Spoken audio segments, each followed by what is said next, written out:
We need safe places like Club Q more than ever. And we need you, our leaders, to support and protect us.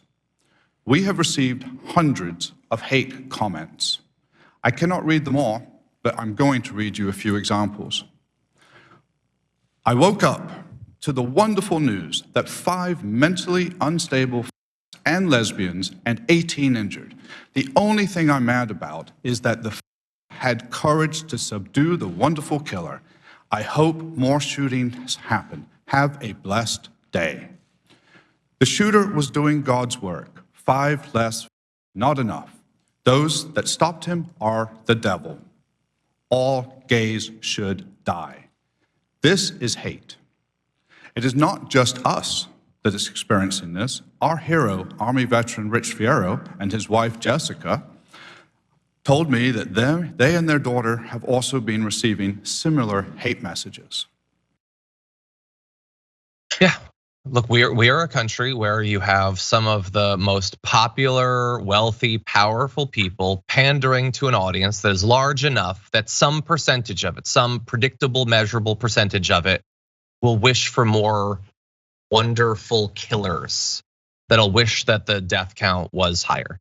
And they're gonna be out there echoing the things they hear from people like Matt Walsh and Charlie Kirk and Tucker Carlson and all of them. And now actually they're having an easier job of it.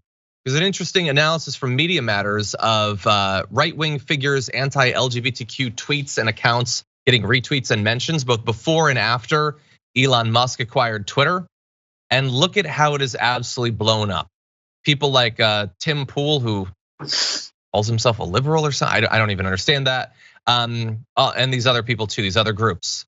But again, hate speech, much rarer on Twitter than it used to be. I hear from the guy who owns it. No, they are getting massive algorithmic amplification of their hate speech. And by the way, Elon Musk bought Twitter like formally got in control of it, what, like 2 months ago?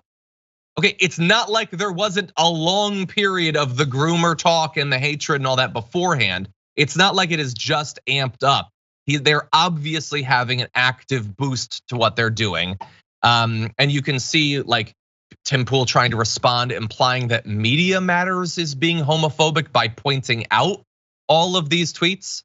Tim Pool, by the way, I will remind you, had a tweet storm after the shooting, effectively saying, what do you expect? They're groomers. People will kill groomers. As long as you keep grooming, you're gonna be killed. What do you expect? He's still on the account. In fact, has a bigger following than ever when he is clearly calling for more attacks like this, at least doing PR for the wonderful killers. And you have others, politicians, Lauren Boebert, tweeting about how the far left seriously needs to cut this grooming bull crap out because us parents have seriously had enough. She doesn't want to have to think about this. She wants to spend all of her time giving assault rifles to her kids to pose in family photos. No grooming though, no propagandizing or anything. And I don't want to go through all the other examples. There's tons of them, and you said, I believe that was the owner of Club Q, Matthew Haynes, in that last video. They're everywhere. You don't have to look far to find them, and they're now receiving a big assist from Elon Musk. Yeah, for $8 a month, you can say whatever hateful thing you want to say, and you can encourage people to go out and kill whatever group you don't like. And then at the end of it, you can say, have a blessed day. And it just absolves you of any sins because you're a follower of Jesus and you're bathed in his blood. Yeah. I mean, there's nothing to say, John. We have made incredible strides over the last several decades in regards to gay rights, LGBTQ rights. I mean, it started as gay rights, and now we're actually getting these extreme conservative politicians using phrases like LGBTQ, which is, hey, that's a little bit of progress, right? We have worked so hard to get away from the rhetoric about LGBTQ people sort of perverting the youth. It's gotta stop. It's gotta stop. It's ridiculous. It's hurting our kids.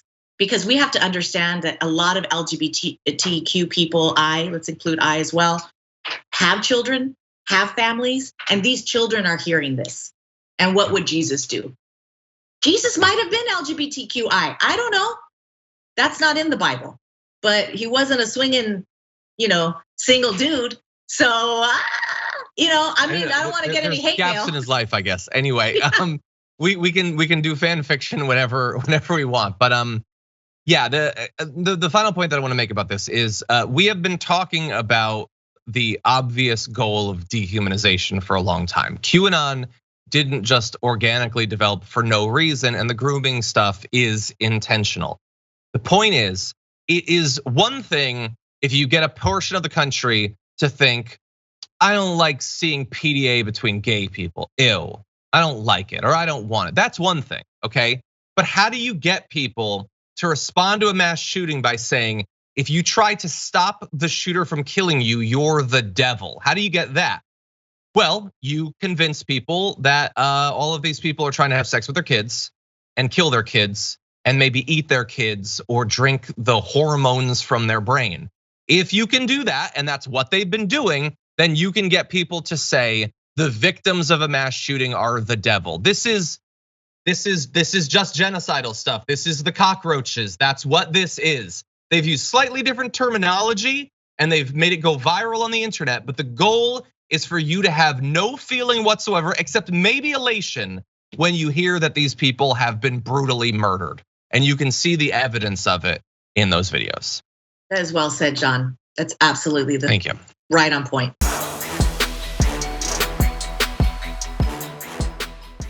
Check out the Damage Report podcast each day, wherever you get your podcasts, whether Pocket Casts or Stitcher or iTunes.